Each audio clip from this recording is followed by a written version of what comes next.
Eno ye program yo ensulo ey'enkya wano ku 3 ABN TV. Yiga okutandika olunaku ne Katonda. Njagala okutwala omukisa guno okwaniriza mukwano gwange omulabi akeeredde ku programu yaffe eno ensulo y'enkya. Nga tutandika olunaku kya nsonga nnyo okubaako ne bye tuwulira binaatuzimba ng'omuntu akeerera ku kyenkya eky'omubiri naye ne kino ekyenkya eky'omwoyo kikulu nnyo nga tutandika olunaku. N'olw'ensonga eyo njagala okwaniriza mukwano gwange atudde akyagalamidde ku kitanda kye nga yeeteekateeka atudde mu ddiiro ng'ate bw'anywa kacaayi agenda okukola. Njagala okwaniriza era njagala okugamba nti tojjanga okwo keeranga owulira ebigambo bino ebirungi ate bikuzeemu amaanyi bisobole okutambuza okuyita mu lunaku. Nze nno omuweerezaawo azze okwogerako naawe enkya ya leero amannya Lyayi Frank Bavuma nga ndi muweereza ng'omukadde mu Seventh Day Adventist Church era ng'obuweereza bwange buli mu Kampala Central Church. Kampala Central Church bw'oba okkirira ku Erudisaawo opposite ekkanisa eyo eri naye ng'ate sibeeraawo. Obuweereza bwange omwaka guno gwe tulimu ekkanisa yampa obuweereza obw'okukola mu makomera era nze mukadde akulira amakomera era buli sabbiiti nkeerera Luzira mu prison. Luzira ewali amakomera agawerako waliyo sections eziwerako so obuweereza bwange gye mbukolera. Njagala okwaniriza mu ngeri ey'enjawulo nga tugenda okulya ekyenkya kya leero. Naye katwebaze njagala okusaba wewombeka wooli wootudde woyimiridde tutandike ate olunaku lwaffe nga tetunalya kigambo atumale okuyita Mwoyo Mutukuvu atuluŋŋamye n'okumwebaza. Omutukuvu Kitaffe Taata tukwebaza kubanga otuwadde omukisa okukeera olunaku olwaleero newankubadde abalala tebakyawulira bukedde abalala baazirana kubanga abannaabwe bavudde mu bulamu obw'ensi eno. Nze n'omulalabe waffe omulungi otuwadde omukisa ate n'oguliza ekigambo kino. Saba nno n'obuwombeefu okkirize oyogere nange ate nange naayogera n'abaana bo nabo banaawulira ate nga bafulumye maka gaabwe nabo basobole okugabana ekigambo ekyo kyebawulidde wano olw'omulimu gw'ogenda mu maaso. Saba ekisa kyo kituluŋŋamye bulijjo. Gula amatu g'abaana bo obulenzi n'ab'obuwala abawuliza ekigambo kino era obawa omukisa mu linnya ly'omwana we Yesu Kristo Mukama waffe. Amiina. Amiina. Kakati bwe tujja genda mu maaso ekyokuyiga kyaffe. Ekyokuyiga kyaffe ekyaleero kiriko omutwe ogugamba nti amanyi. Oluzungu yagambye he knows. Amanyi. Kikyamanyi kyekyo kye tugenda okulaba mu kyokuyiga kyaffe ekyaleero. Kakati omuwandiisi w'ekyokuyiga kyaffe ekyaleero mu kuluŋŋamizibwa Mwoyo Mutukuvu yatuteekeddeteekedde n'atugirayo Zabbuli ey'ekikumi-mu-3. Zabbuli ey'ekikumi-mu-3 olunyiriri lwaffe olutuluŋŋamya lwavudde mu Zabbuli ey'ekikumi-mu-3 nga bwe nkugambye naye ate olunyiriri ne batuwala lwa 14. Olunyiriri luno lugamba bwe luti kansome. Kubanga amanyi omubiri gwaffe ajjukira nga ffe tuli nfuufu. Mukwano gwange awuliriza Mukama yatutonda naye olunyiriri lutugambye nti amanyi omubiri gwaffe nti era ajjukira nti tuli nfuufu. Ekyo nno kikulu mukwano gwange kubanga ebigambo bingi bwe tuba tubikozesa oba olina mukwano gwo ng'olina kyoyagala omugamba oba olina gw'onyiiziza oba alina akunyiiziza osobola omugamba nti ojjukira kubanga olina eby'emabega by'oba oliko. Naye wano olunyiriri lutugambye nti amanyi obunafu bwaffe ajjukira nti tuli nfuufu.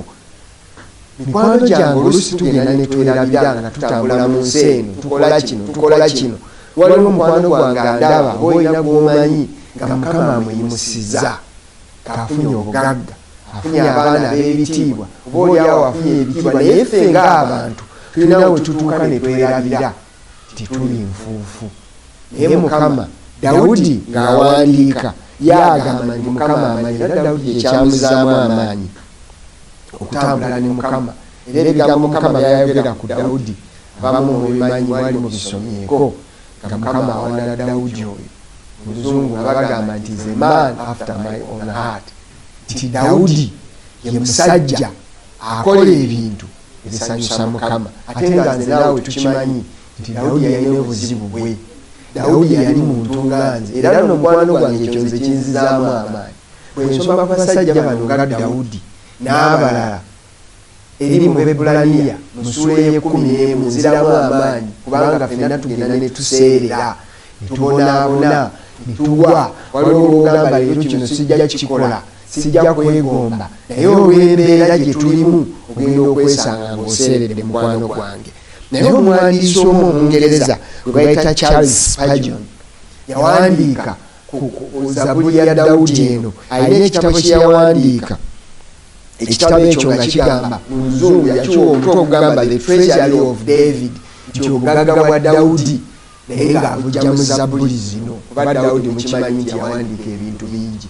Naye bwe yali ayogera ku Zabbuli eno ey'ekikumi Charles yagamba nti ng'ensozi bwe zisiŋŋana n'olaba ng'ensozi zonna nnyingi zonna mpanvu naye nosanga olusozi olumu nga luwanvu okusinga ku lulala. Agamba omwami ono Charles nti ne Zabbuli ey'ekikumi bwetyo bwesinga ku ndala. Kubanga ate njagala ojjukire nti ebintu bino byonna byawandiikibwa nga biruŋŋamizibwa Mwoyo Mutukuvu. Naye waliwo ekintu ky'osoma nawe n'owulira tukimanyi nti waliwo ebitabo bye tusoma mu Bayibuli ate ne bituzibuwalira okukunnyonnyoka obulungi nga weetaagawo omuntu.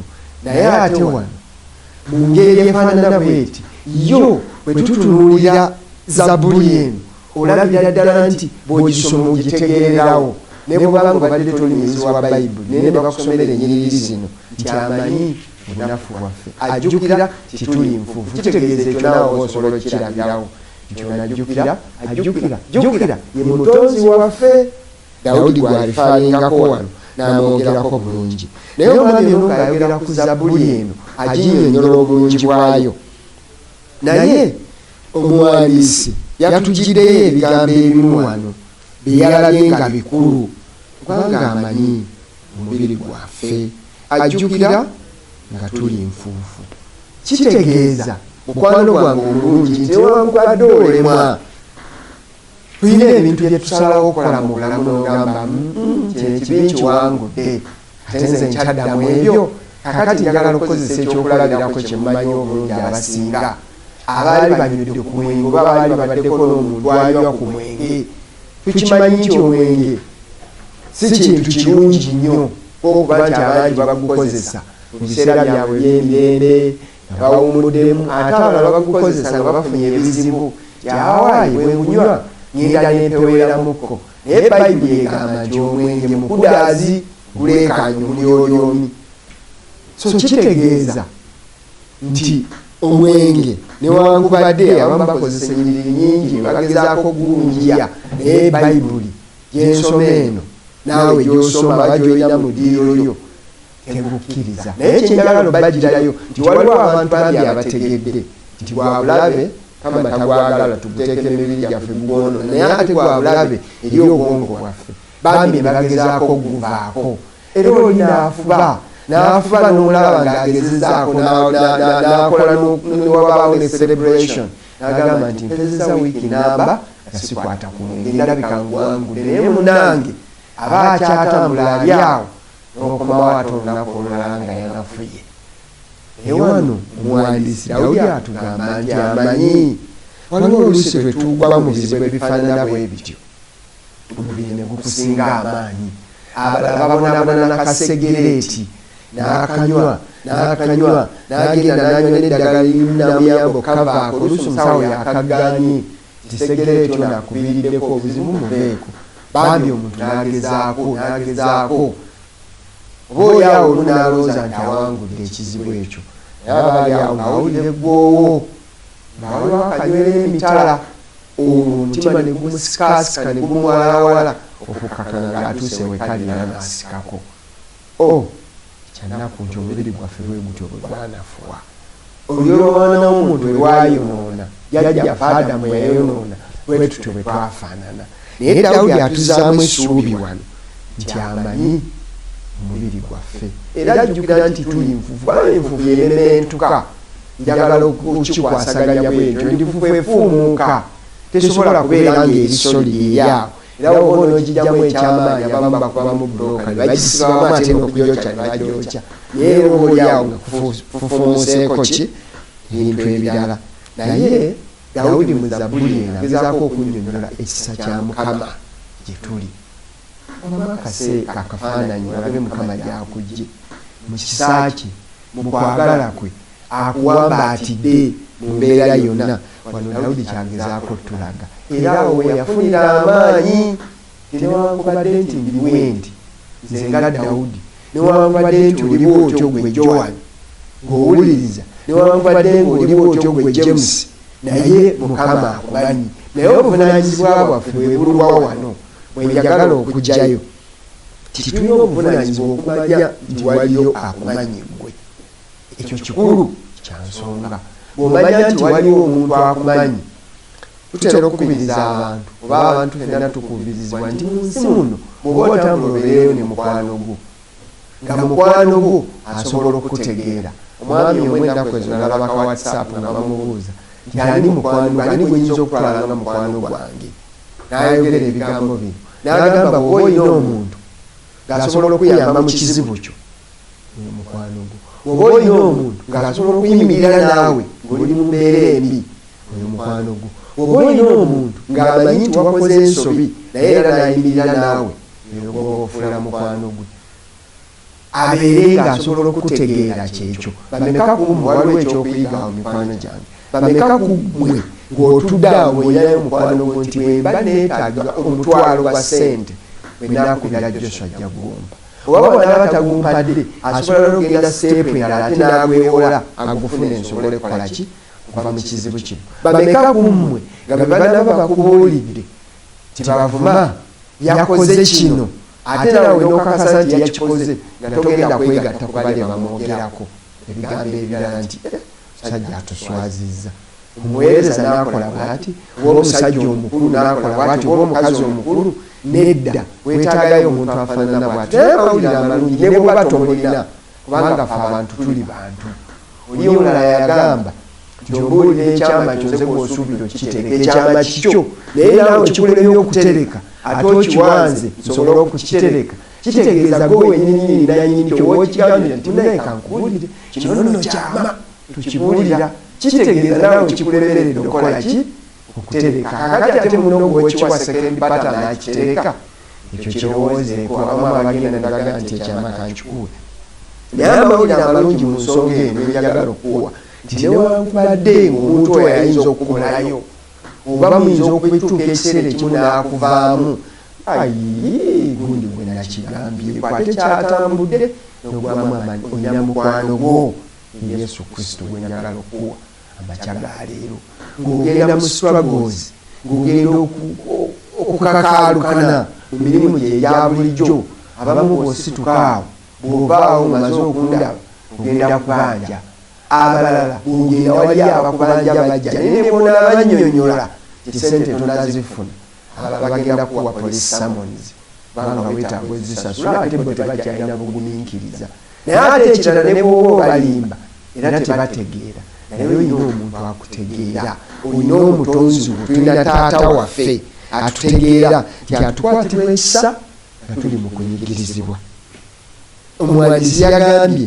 nti abeera mugumiikiriza gye tuli newankubadde nga tulemeddwa tusituka bwe tugwa Dawudi era mu Zabbuli emu agamba nti nze omwonoonyi ani ananzija mu kibi nga bamaze omubuulira nabbi Nasani amaze omubuulira nti munange nno waddiridde omukazi ataliwo olina abakyala banyini n'otwala mukazi wa muno nga mugeredde olugero luli nti wabaawo ng'oli alina akabuzi ke yakayita akaliga alina akaliga ke kamu asula nako naye ono alina nyiire n'abeere n'agenda nabba akaliga koono n'akasala guba gusinzaani Dawudi teyamanya nti boogera ku ye naye n'asalira oli omusango nabbi n'amugamba nti munaaye nno yeggwe wasse omwami oli anootwala mukazi we oti bwokoze Dawudi teyeekangabiriza mikwano gyange olwa enkyayaleero njagala okugamba nti bwabaawo ensobi erabise mu bulamu bwo kijja kukola bulungi mu society n'obeera okwetondera banno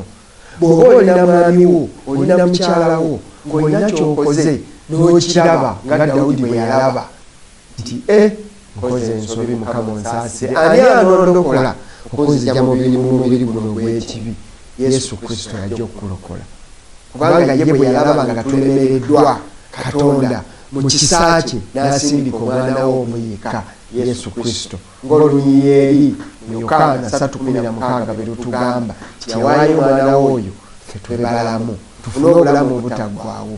N'olw'ensonga eyo mukwano gwange mu mbeera yo yonna gy'olimu, mu kubonaabona kw'oyitamu, mu kunyigirizibwa kw'oyitamu, mu engeri yonna etali ya butebenkevu gy'oyitamu, Mukama agimanyi ate era mweteefuteefu okulokola. Abalala nabagambye nga ntandika ebiseera ebisinga omulimu gwange bampa omwaka guno ng'ekkanisa kubeera mukali w'amakomera naye nga specifically ndiruzireyo. Nsanga omuntu n'akugamba nze maze wano emyaka 17 naye tebankyalirangako kubanga ab'ekika kyange banvaamu. Naye bw'otwala amawulire amalungi n'ategeera nti ebambi Mukama anjagala kubanga kyekituufu akwagala nti alina ekisa gy'oli akwatibwa ekisa mukkiriza era mukakkamu gy'oli ate akwagala okusinga byonna. Ekyo kikulu nnyo mukwano gwange, njagala okitwale kubanga awo wewali okunyigirizibwa, wewali okunyigirizibwa okuyita mu mbeera eno gye tuyitamu yeeyina obuzibu obwo ne tumanya nti ani ayinza okutujja mu mbeera eno. Dawudi waleekaanira n'aga nti ani anandokola okunzigya mu mubiri guno ogw'ekibi. N'olw'ensonga eyo mukwano gwange njagala lojjukire nti olina omuntu akufaako, olina omutonzi wo eyakutonda nti nebwanga olemererwa wano nawali ajja kukulemera.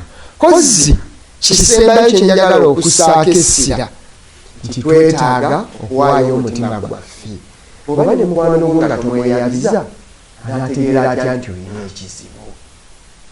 Oba ne mukwano gwo nga tomuwulira nti olina ekikusanyusizza n'ategeera atya nti olina ekizibu?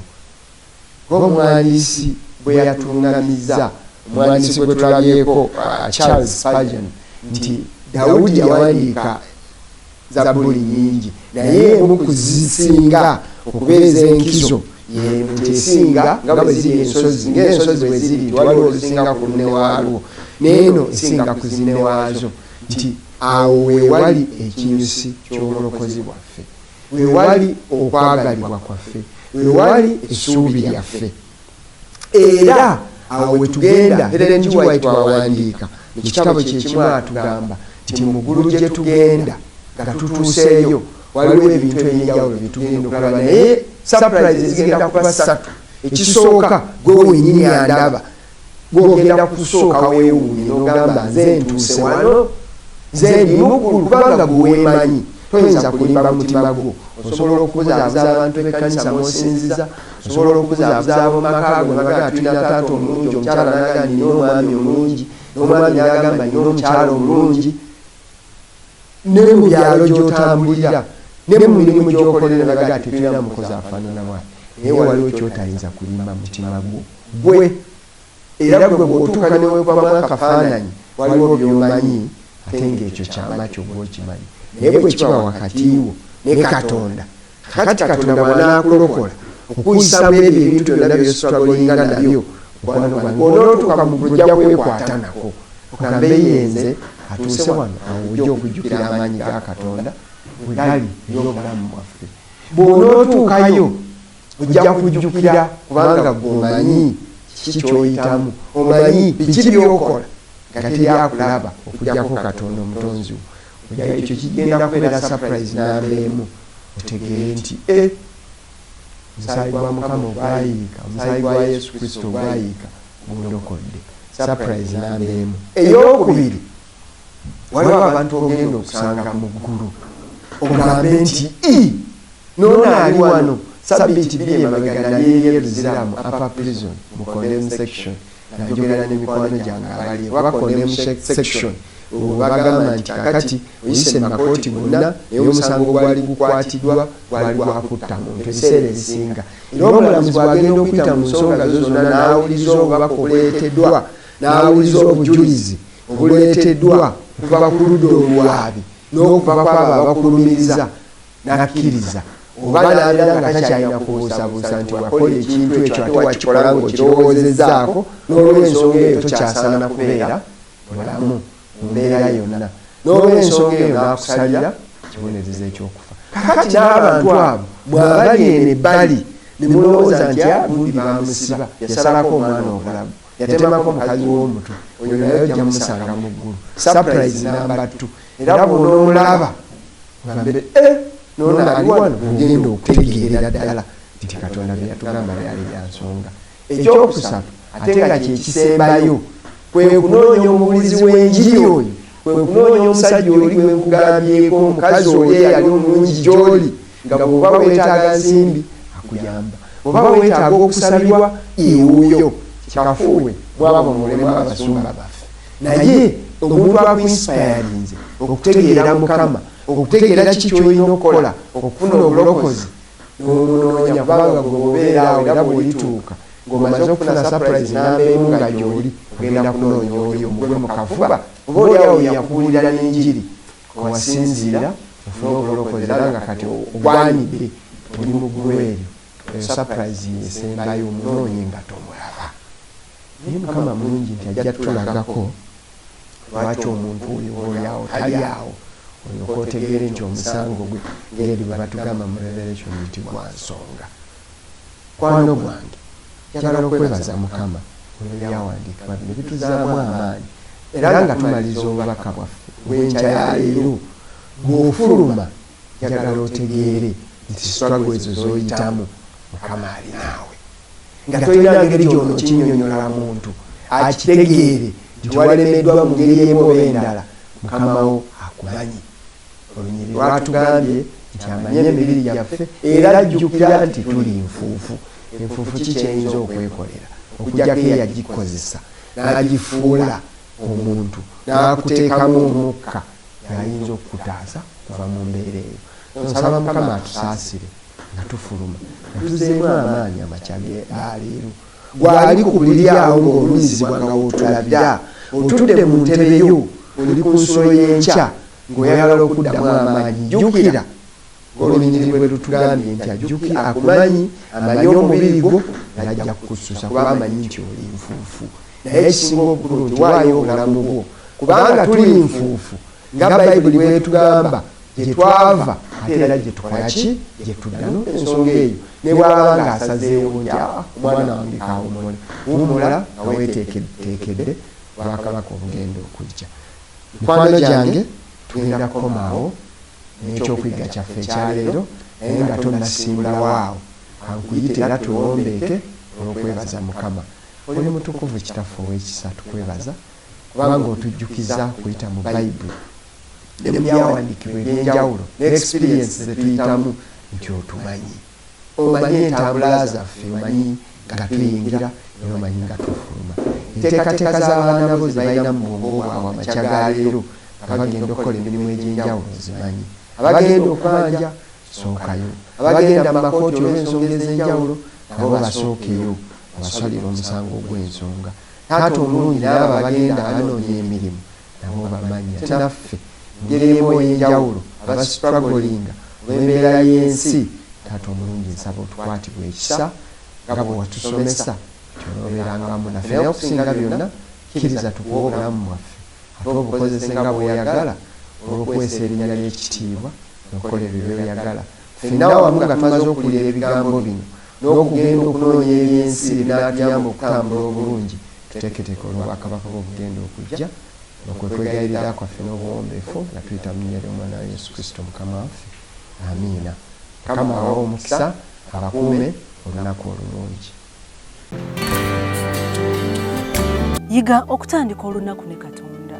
Olwo nno ebisuubizo bye birabike gy'oli.